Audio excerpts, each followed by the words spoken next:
Muy bien, continuamos. Vamos a ver algunos aspectos entonces de lo que es la farmacodinámica, que ese es el segundo tema programado para el día de ahora, ¿ya? Vamos a tratar de acabar casi dentro del tiempo establecido. Sobre todo la parte inicial de la farmacodinámica se puede ver de manera, digamos, un poco más general, ¿no? ¿Por qué razón? Porque, ¿qué es farmacodinámica en primer lugar? Es lo que el medicamento le hace a nuestro cuerpo, o sea, los cambios que producen nuestras funciones el medicamento. Se conoce también como el estudio de los mecanismos de acción del fármaco. En realidad es la parte más importante de la farmacología para el médico, cómo el medicamento actúa, cómo produce cambios en las diferentes funciones, inclusive algo de los efectos adversos, es decir, todo medicamento tiene un efecto beneficioso y algunos perjudiciales. De manera que la farmacodinámica se ocupa de eso esencialmente, ¿ya? Las acciones moleculares, los efectos que tiene el medicamento en nuestro organismo, ¿no? Desde el nivel molecular hasta el nivel macro. Eso es la farmacodinámica. Entonces les decía, vamos a revisar inicialmente aquellas cuestiones, mecanismos de acción más característicos de manera un poco sucinta y luego en los temas de las semanas posteriores lo iremos viendo de manera un poquito más detallada, ¿ya? Vamos a empezar. Por ejemplo, tenemos canales iónicos. Acá están los canales iónicos que ustedes han estudiado, canales de sodio dependientes de voltaje, de calcio tipo L dependientes de voltaje, de potasio que trabajan con sensores de voltaje, claro, ¿no? Para percibir el cambio y abrirse para que el ion se mueva. Los canales iónicos no se consideran en realidad receptores para los medicamentos, porque no han sido diseñados para que ahí se una un ligando endógeno. O sea, no existe una hormona que produzca nuestro cuerpo que abra el canal de sodio dependiente de voltaje, porque justamente es dependiente de voltaje, no depende de alguna sustancia química, sino de un cambio, ¿no? En la polaridad de la membrana.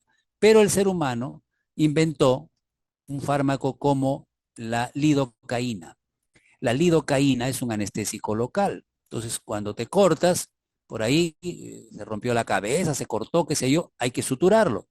No te van a coser, digamos, sin anestesia. Tienen que anular el dolor. ¿Con qué se hace eso? Con la lidocaína. La lidocaína es un anestésico local.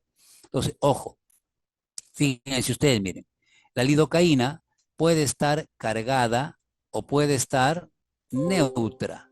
Lo que ingresa al interior del tejido nervioso, del nociceptor, es lo que está neutro, pues ya dijimos. Pero una vez que está dentro del citoplasma, ¿no? Se ioniza, se convierte en un catión y así como catión bloquea el canal de sodio y ya no deja que el sodio ingrese. Se une por la puerta, se llama esta compuerta de inactivación.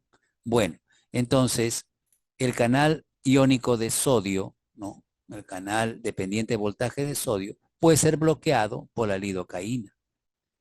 Y de esa manera ya no entra sodio, no hay potencial de acción, fisiología, no hay despolarización, no se siente dolor, no se siente dolor. Entonces, esa es, por ejemplo, una de las formas por las cuales actúan los medicamentos. Los anticonvulsivantes, los anestésicos locales actúan así, uniéndose a canales iónicos, bloqueando su funcionamiento. Existen receptores ionotrópicos, ¿no es cierto? Ustedes han revisado esto, ionotrópicos de ion. Los receptores ionotrópicos tienen una zona extracelular. Aquí sí hay un ligando endógeno. Acá hay una sustancia que se une en nuestro cuerpo. ¿Cuál es el receptor ionotrópico más conocido? El receptor nicotínico. Fisiología, pues decimos, esto tiene mucha relación con la fisiología, mucha relación. Entonces, el que ha estudiado bien su fisiología, y algo vamos a hacer nosotros estas semanas, va a aprender un Código. poco mejor. Ya, entonces, ¿qué tenemos? Que este es el receptor nicotínico. Visto por arriba, esto es visto de costado, ¿no? En los sitios alfa se une la acetilcolina y abre el receptor Lucas 19, nicotínico, pues, ¿no? Ah, 632,50. perdón, traten de no, le vamos a agradecer al, creo que es su delegado, que no estén hablando, por favor, ya, para no silenciarles. Decíamos, el receptor nicotínico tiene sitios de unión para la acetilcolina. Cuando se une ahí este ligando, pues se abre el poro y entra sodio y hay una despolarización, receptor ionotrópico. ¿Qué pasa en una cirugía donde queremos que el paciente no se mueva? No solo que esté inconsciente, sino que no se mueva. Una especie de parálisis del músculo esquelético. Le damos atracurio o becuronio, que se ponen en el sitio de la acetilcolina y no le dejan a la acetilcolina que se una. ¿Ya? Compiten con la se ponen aquí. Estamos hablando del receptor, ¿ah? No estamos hablando de la unión a proteínas plasmáticas, no se vayan a confundir. Estamos hablando del receptor nicotínico, placa motora, músculo esquelético, fisiología. Cuando acá se une el becuronio o el atracurio, ya no va a actuar la acetilcolina, el poro se queda cerrado y el músculo esquelético se paraliza. El anestesiólogo usa relajantes musculares para que el músculo esquelético esté paralizado, para que el paciente esté quietito, para que no haga movimientos y no deje trabajar al cirujano, digamos. Ya esa es una característica. Después tenemos que algunos de los medicamentos no se unen al mismo sitio que el ligando endógeno. Esto que parece una manzana, pero no es así exactamente, pero es un modelo. Es el receptor GABA-A. Se llama receptor GABA-A, deben ustedes conocerlo. Este es el neurotransmisor GABA. Cuando el neurotransmisor GABA se une a su receptor, se abre un canal y entra cloro. Como son cargas negativas, la neurona se hiperpolariza, se vuelve más negativa. Si una persona está convulsionando, ¿ya? Esto es real, totalmente real. Si una persona convulsiona, se le pone diazepam.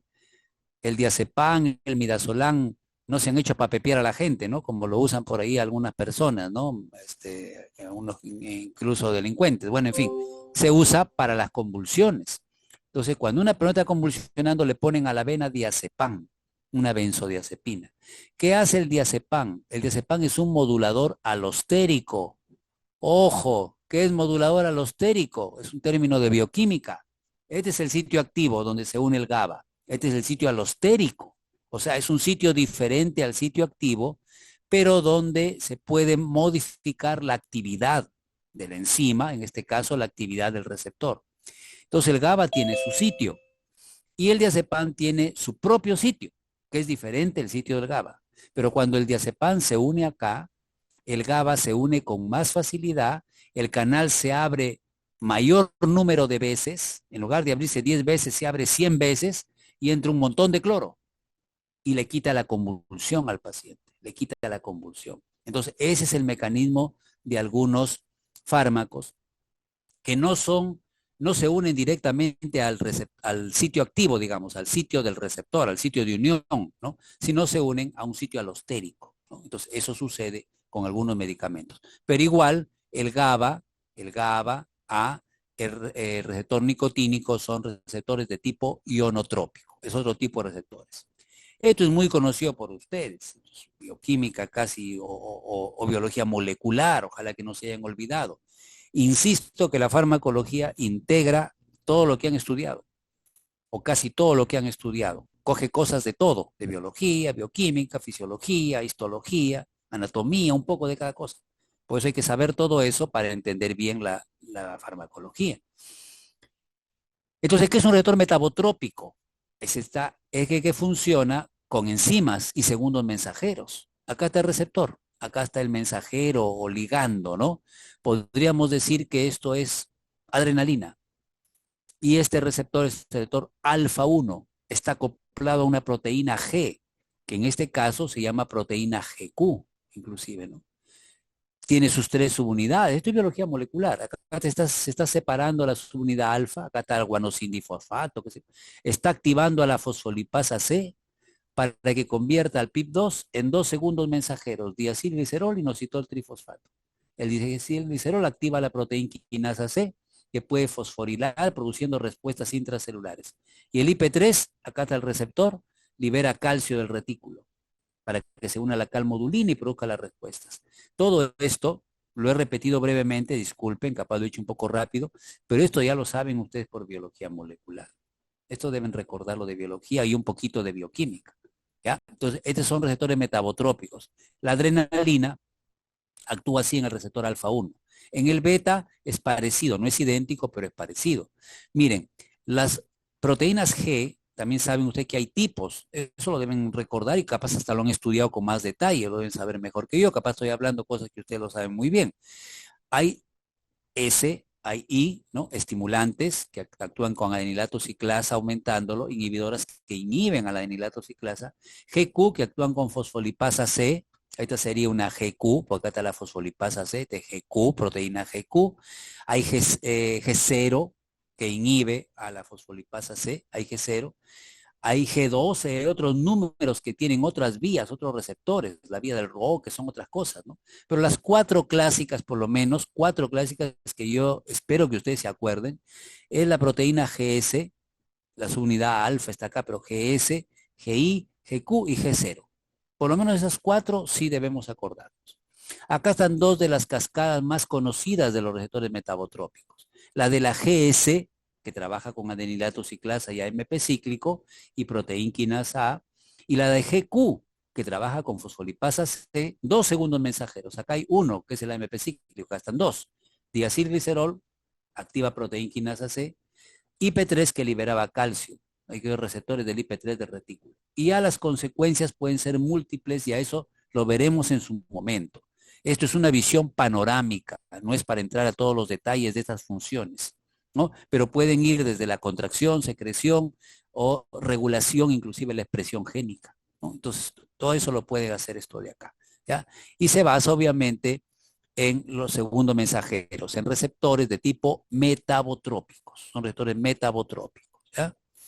Acá hay un ejemplo de lo que puede hacer, por ejemplo, en un asmático el salbutamol. Los asmáticos usan salbutamol, es un beta 2 adrenérgico, que cuando se une a su receptor beta 2, supongamos que este es el músculo liso del bronquio, aumenta el AMP cíclico, la proteínquinasa A, defosforila la miocina y ya la miocina no se une con la actina y se relaja.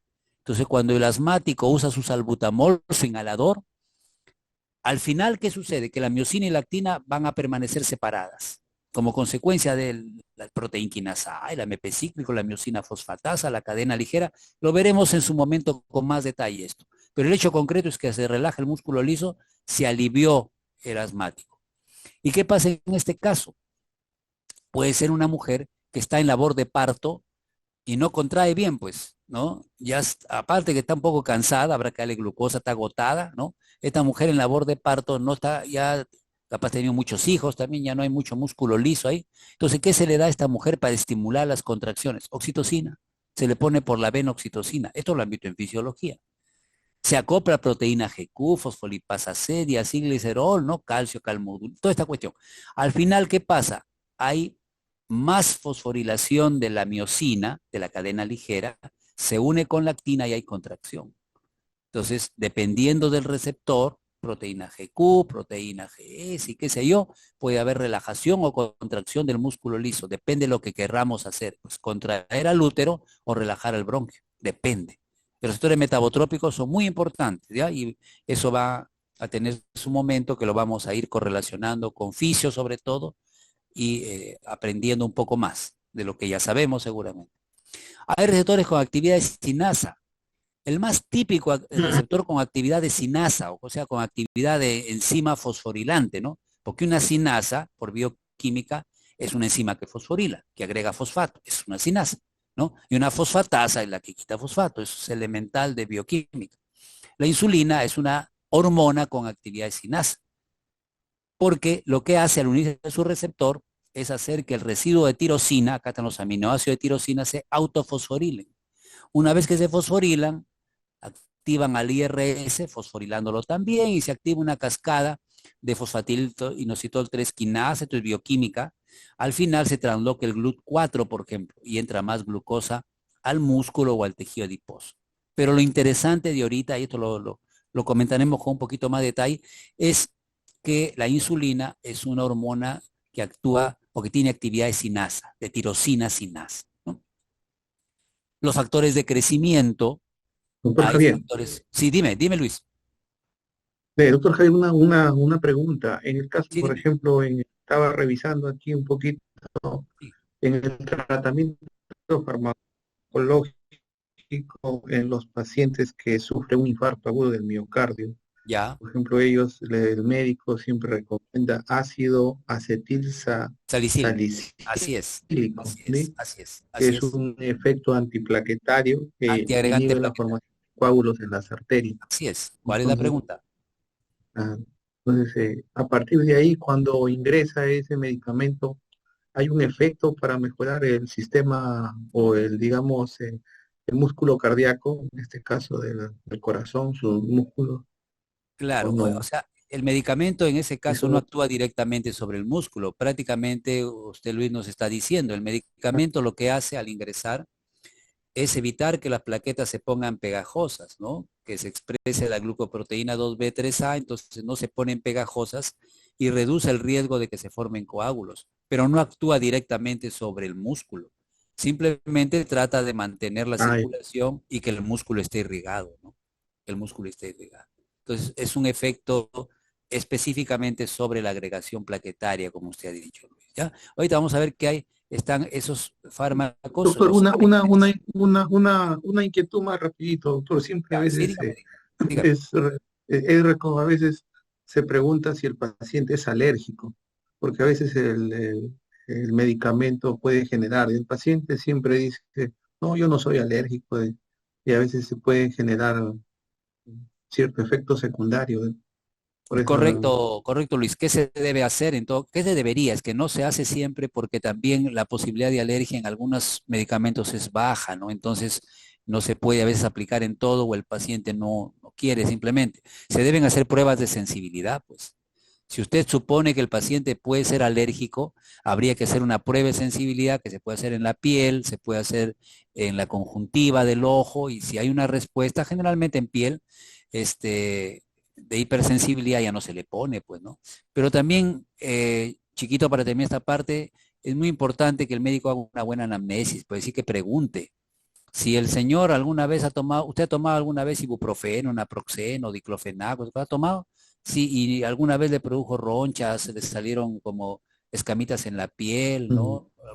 Sí, me dice que entonces, cuidado, puede ser alérgico, ¿no? Puede ser alérgico a la aspirina, puede ser.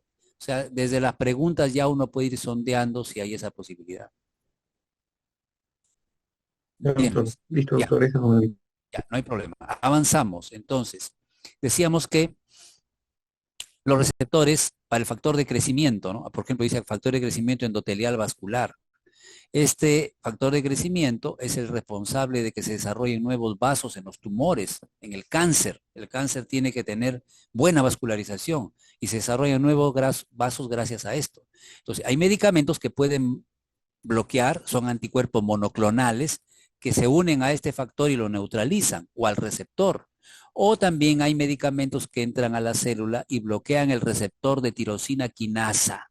Lo bloquean y entonces ya no hay transcripción, ya no se forman nuevos vasos. Esta es otra forma en el cual algunos fármacos pueden actuar, ¿no? Antagonizando, y esto está de moda, digamos, entre comillas, es una cosa muy interesante para el tratamiento de cáncer, de los esquemas modernos para el tratamiento de cáncer.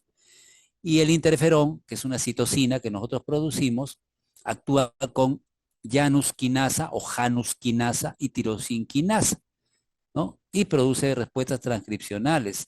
Los pacientes que tienen hepatitis B, ¿ya? El virus de la hepatitis B, si son jóvenes, como ustedes que están escuchando, la gran mayoría, se les da interferón, ¿no?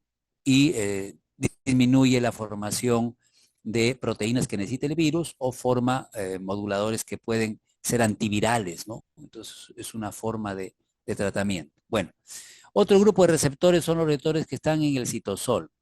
Se acordarán ustedes típicamente el receptor de el cortisol, el receptor de los estrógenos, acá están los estrógenos, es un receptor citosólico. El estrógeno se une a su receptor, se forma un complejo hormona-receptor que ingresa al núcleo, busca el ADN, trabajan en pareja, eso lo vamos a discutir en su momento, no trabaja solito, esta pareja no trabaja solito, sino que actúan de a dos parejas, se llama un homodímero, interactúa con el ADN y produce transcripción, ¿no? Produce la transcripción. Entonces, así lo hacen los estrógenos, así lo hacen los corticoides, utilizando receptores que están en el citosol. Es otro mecanismo. Hay fármacos que se unen a enzimas. El ejemplo más típico son los YECA, pues, ¿no? lo que se usa para la presión, enalapril, captopril, que son inhibidores de la enzima convertidora de angiotensina, la que transforma la angiotensina 1 en angiotensina 2. Al bloquear a la enzima ya no hay angiotensina 2, ya no hay quien estimule a los receptores que están en el músculo liso, se dilatan las arterias, baja la presión arterial. Estos medicamentos son muy utilizados, ¿no? El problema es que así como inhiben a la enzima convertidora de angiotensina, acá aparece un, ¿cómo se llama? Es un detergente, ¿no? Pero está en inglés, ¿no? Enzima convertidora de angiotensina. Así como bloquean esta enzima, también evitan que la bradicinina se destruya. Y al no destruirse la bradicinina, que debería destruirse, entonces puede producir tos. Y los que toman captopril a veces sufren mucho de tos. ¿Ya? O sea, siempre hay cosas beneficiosas y cosas perjudiciales. Y aquí justo un poco a lo que decía Luis, ¿no? Acá tenemos a la ciclooxigenasa. Ustedes la conocen a la ciclooxigenasa, la han visto en bioquímica, que forma las prostaglandinas. Hay 3 ciclooxigenasas, acá hay 2, pero se acepta que hay 3. Ya de la tercera se hablará en algún momento. ¿Cuál es lo importante acá? Que al inhibir a la ciclooxigenasa, obviamente ya no se forma prostaglandinas, disminuye la inflamación, disminuye la agregación plaquetaria, pero se puede bloquear solo a la COX-2 y no a la COX-1. Hay medicamentos selectivos de la COX-2 y no de la COX-1. Entonces el hombre ha inventado al principio, la aspirina bloquea las dos. La aspirina, el naproxeno, el diclofenaco, el metamizol bloquean a las dos. Entonces, ¿qué de malo tiene eso? Que te irrita el estómago, pues tómate una aspirina y te va a arder el estómago, ¿no? Y a veces hasta el ibuprofeno te hace arder el estómago, porque bloquean a la COX-2, que podríamos decir es la mala, pero bloquean también a la COX-1, que está en el estómago y produce el moco, ¿no? Entonces, ese es un problema. Entonces, se desarrollaron selectivos COX-2, como Meloxicam, como Celecoxib. Solo bloquean a la COX-2, pero no a la COX-1. Ah, no me dañan el estómago, bacán. No me dañan el riñón, muy bien. Pero se encontró que había COX-2 constitutiva en el corazón y COX-2 en el sitio inflamado. Y resultó que el que tomaba COX-2 no le arde el estómago, no le fastidia el riñón, pero le puede dar un infarto. Entonces, todo medicamento tiene lamentablemente alguna reacción adversa. Lamentablemente es así. A veces uno piensa que ya encontró lo mejor y por ahí hay otro problemita a veces que surge, ¿ya? Pues son inhibidores enzimáticos. Transportadores. Hay transportadores, ustedes saben, esto se llama la neurona presináptica, ¿no? Hay transportadores que se encargan de recaptar, perdón, quiero, un minuto por favor, breve,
Bien, disculpen jóvenes, decíamos que hay transportadores que se encargan de recaptar el neurotransmisor liberado, pero hay medicamentos que pueden bloquear a este transportador, ¿ya? En la membrana presináptica. Aquí habla de cocaína, que no es ningún medicamento, no es una droga. ¿Por qué se pone a veces pues eufórico, alegre y tiene hasta alucinaciones el que se droga con cocaína? porque se bloquea la recaptación de la dopamina. Entonces, hay más dopamina para estimular a la neurona postsináptica y se experimentan pues fenómenos alucinatorios y excitatorios en el sistema nervioso. Pero esto se aprovecha más bien, no la cocaína obviamente, sino el medicamento. Los que tienen depresión se usa fluoxetina, que bloquea la recaptación de serotonina, es otro tipo de mecanismo de acción. ¿Ya? Entonces, bloqueando a veces a los transportadores pueden darse respuestas beneficiosas. Los ácidos nucleicos pueden ser también blanco de los medicamentos. Esto es el ADN, obviamente, y lo han alquilado, dicen, ¿no? No es porque lo hayan empeñado, sino porque se le ha agregado un grupo alquil, ¿no? Metil, propil, butil. ¿Y quién lo ha alquilado? La ciclofosfamida, un antineoplásico. Entonces, cuando hay cáncer, uno de los fármacos que se da es la ciclofosfamida. Hay una serie de fármacos así que pueden agregar grupos alquil al ADN y entonces alquilado el ADN ya no sirve, ¿no? Se rompe, se destruye y muere la célula cancerígena. Hay algunas proteínas que pueden actuar como receptores, por ejemplo, el factor de necrosis tumoral. Ustedes ya llevan inmuno, están por llevar, no lo sé, pero ahí está el TNF-alfa, el factor de necrosis tumoral. Puede ser blanco de algunos anticuerpos monoclonales o algunas proteínas, ¿no? Un poco obtenidas por tecnología recombinante. Son anti-TNF, inhibidores del TNF. ¿En qué caso sirve esto? En la artritis reumatoide, los pacientes que tienen problemas de formación de los huesos, las articulaciones, entonces artritis reumatoide, se bloquea el TNF con anticuerpos monoclonales, ¿no? O etanercept, una proteína mixta que se une al TNF y no lo deja actuar. También se pueden bloquear la polimerización de los microtúbulos, no se forma el uso acromático, eso también detiene la mitosis, ¿ven? Entramos un poco hasta biología, se detiene la mitosis, porque no hay el uso acromático, se inhibe la tubulina con estos fármacos que son antineoplásicos. Esta diapositiva es interesante y quiere mostrar lo siguiente. Vamos a terminar en 9 minutos, ya 1:10, vamos a pasarnos unos minutitos hoy día, perdón, para poder terminar. Miren, ¿qué estamos viendo acá? Que las respuestas a los medicamentos se producen con diferente velocidad. Vamos a poner los casos de las personas. Supongamos, ¿no? Que tenemos una persona que está convulsionando, dijimos hace un momento, ¿no? Es un señor que ya convulsionando. Inmediatamente se le canaliza una vena y se pone por la vena diazepam. El diazepam va a actuar en un receptor ionotrópico.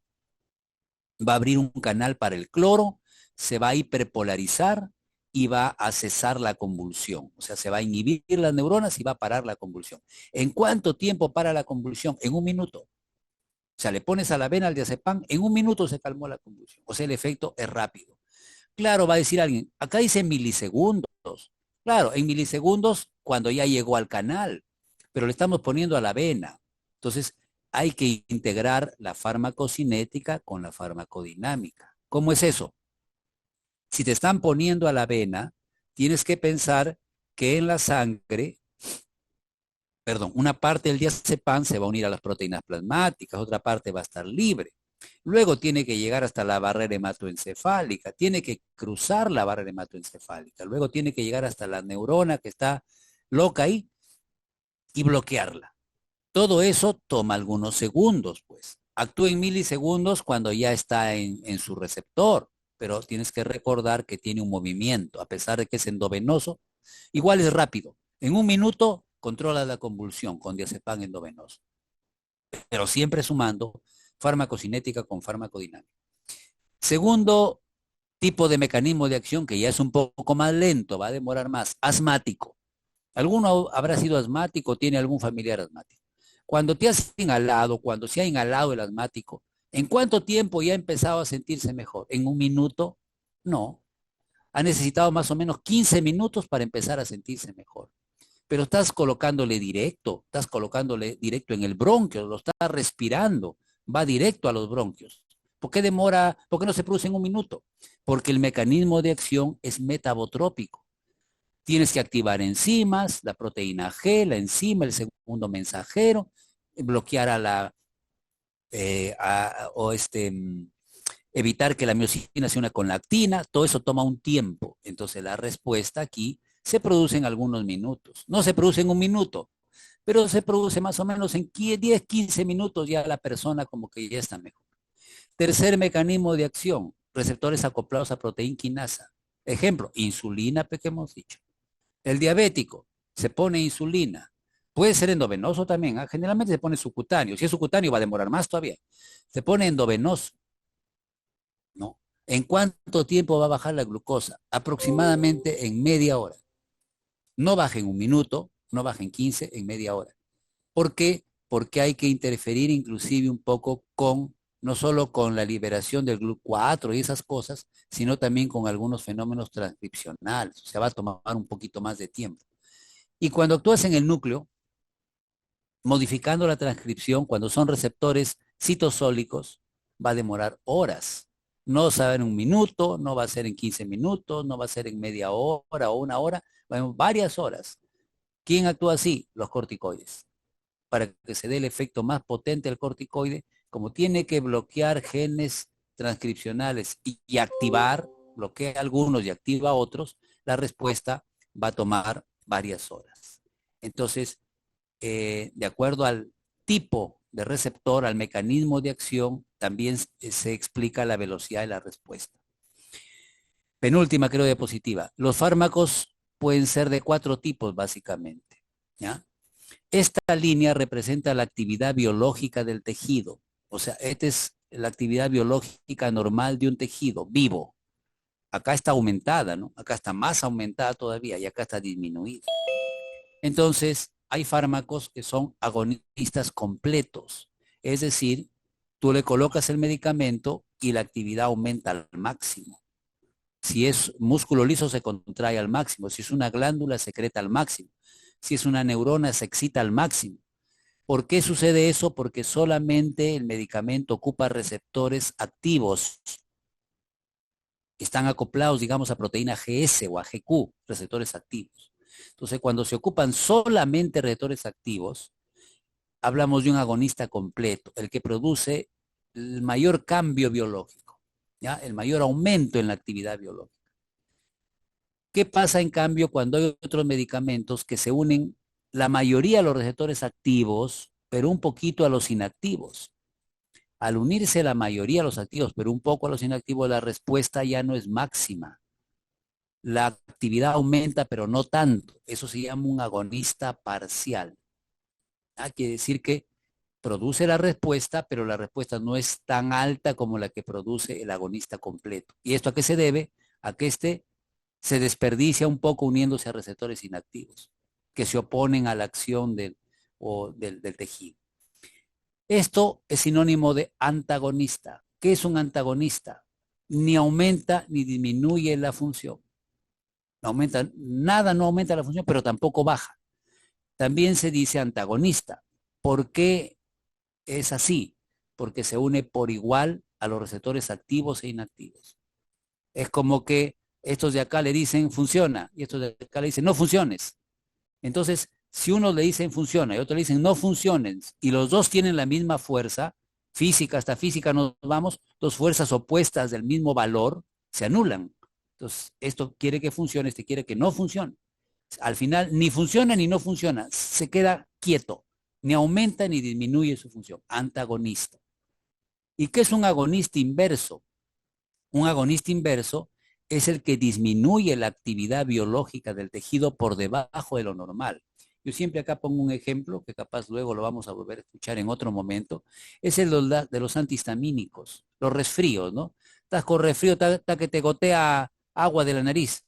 El moco está como agua ahí, que fastidiado ahí. Toma tu pastilla, te tomas una clorfenamina, una loratadina, cetiricina, alguno de esos. Eso es un antihistamínico. ¿Qué hace el antihistamínico? El antihistamínico es un agonista inverso.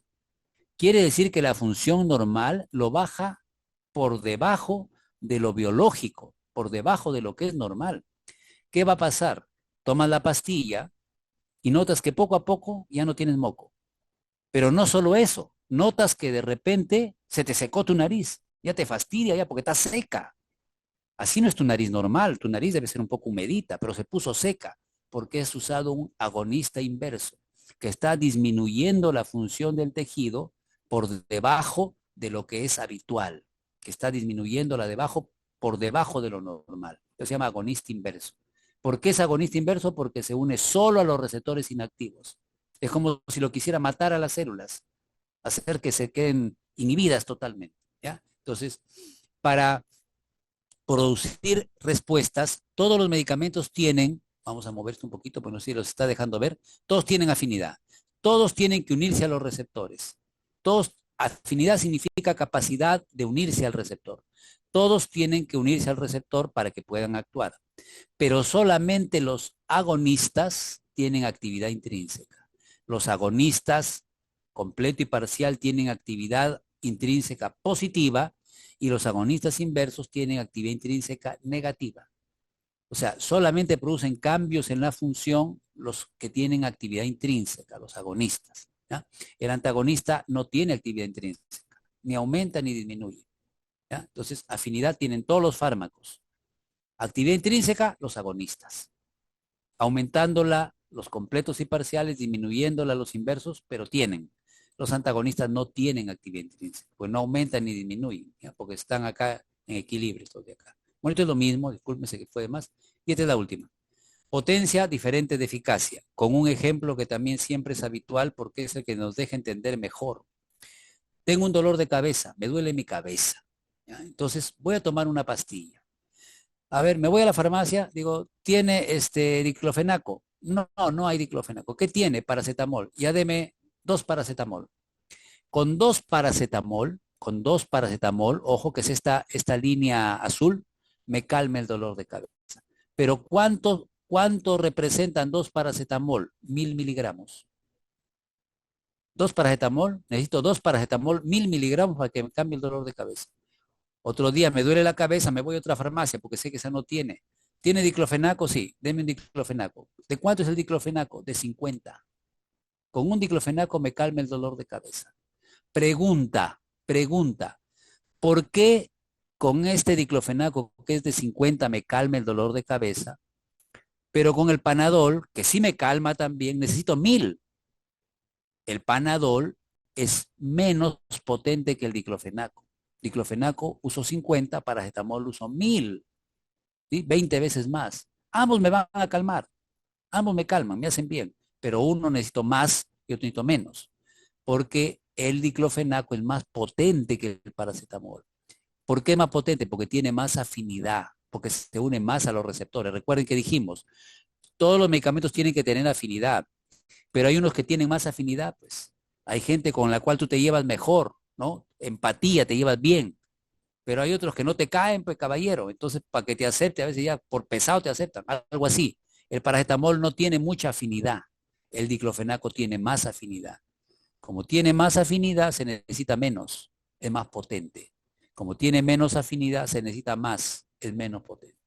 Y la eficacia es el efecto máximo. Fíjense ustedes, acá los dos alcanzan la misma respuesta. Los dos calman el dolor de cabeza, pero aquí no. Aquí uno llega hasta la mitad y el otro alcanza el efecto máximo. Quiere decir que acá la diferencia es de efecto máximo. Este es más eficaz, este es menos eficaz. Comparación, furosemida, hidroclorotiazida. Cuando lleven su farmacología en la universidad vamos a hacer la práctica con sus cuyes. Furosemida, hidroclorotiazida. Si yo le doy hidroclorotiazida a una persona, orina, digamos, medio litro. Le doy furosemida, orina 2 litros. Y así le dé 1 kilo de hidroclorotiazida, nunca voy a hacer lo que orine 2 litros como con la furosemida. La furosemida es más eficaz. ¿Por qué? Porque actúa en sitios diferentes, en receptores diferentes. Esta actúa en un sitio donde solamente va a orinar medio litro. Esto actúa en un sitio donde va a orinar 3 litros. Y así le dé una carretilla de hidroclorotiazida, nunca lo va a igualar a esta. Siempre esta va a ser inferior a esta de acá, porque está actuando en sitios diferentes, receptores diferentes. ¿Listo, jóvenes? Eso es lo que queríamos